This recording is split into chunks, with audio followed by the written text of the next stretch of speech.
When the First World War broke out, government coffers were nearly empty. Modern warfare was costly in ways no one had anticipated. Bullets, tanks, fuel, logistics. Every one of them demanded enormous expenditures. From Britain to Germany, from France to the USA, all the major states saw their gold reserves deplete at a frightening pace.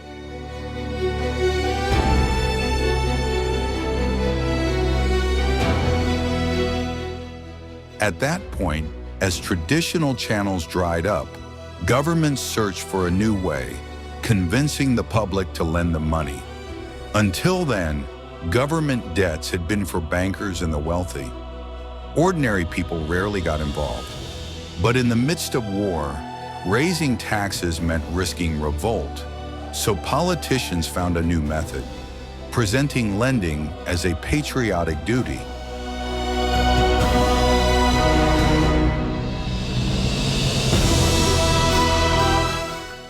Thus, war bonds were born. In Britain, war loan posters flooded the streets. In Germany, citizens were introduced to Kriegsanleihen. The US went even further, turning the whole thing into spectacle. Hollywood stars, athletes, and clergy urged Americans to buy Liberty bonds. Everyone was persuaded that purchasing government debt was the highest act of patriotism. "If you can't fight, finance," became the main slogan. And even children were encouraged to save their coins for bonds.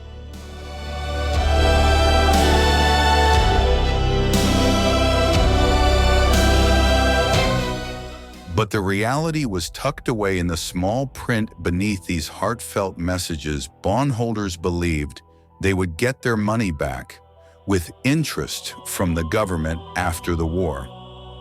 However, when the war was over, inflation spiraled out of control.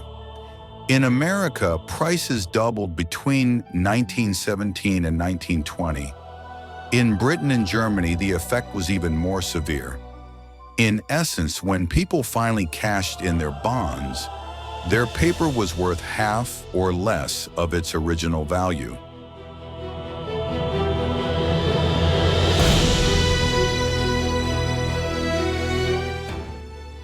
In Germany, the situation was worse. The government financed its expenses by printing money, triggering hyperinflation. Before long, savers who believed they were supporting the homeland lost all they had.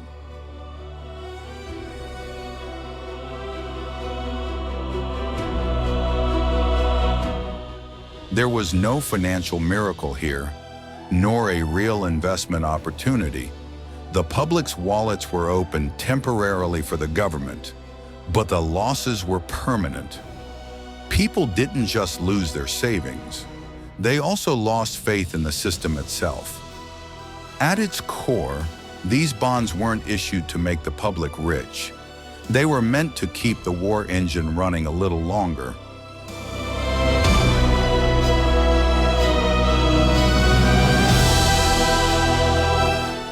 Governments knew full well this was a numbers game.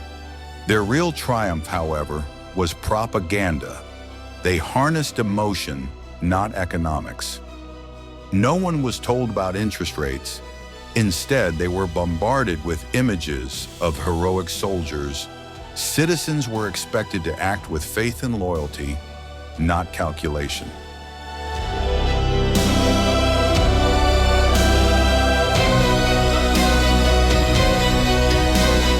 After the war, the debts created by bonds didn't just disappear. Britain converted short-term wartime borrowings into long-term, never-maturing consols. In the USA, these debts became the backbone of modern Treasury securities. Soon it became normal for citizens to bail out the nation during emergencies.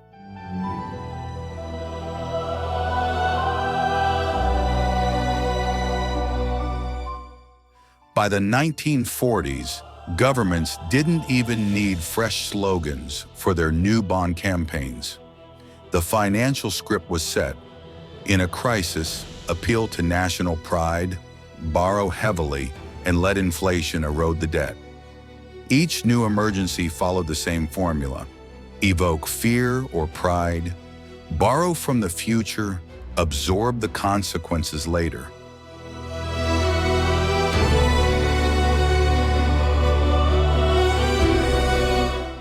The irony is this: war bonds didn't just help governments raise money, they normalize endless borrowing. Today, every new government security issued during a crisis, from bonds for poverty, terror, climate, or recession, still sells the same old emotional story. This time, not just for war, but any cause. But the underlying reality remains: governments sustain themselves using the public as their collateral.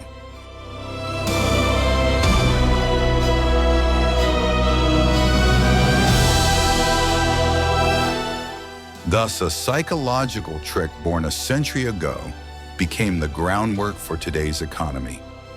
Now, governments know they can always tap into citizens' faith and loyalty. In the past, people believed in gold and land. Now they believe in a state, in paper promises. This paved the way for a system where debt never really ends.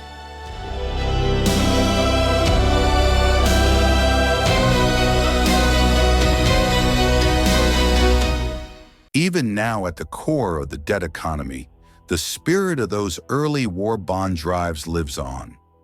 Finance the crisis. The difference today is only in name, not in essence. What keeps the system afloat is not just paper or numbers, but the faith and trust of the people. The side effects, inflation, inequality, instability, are today's price to pay.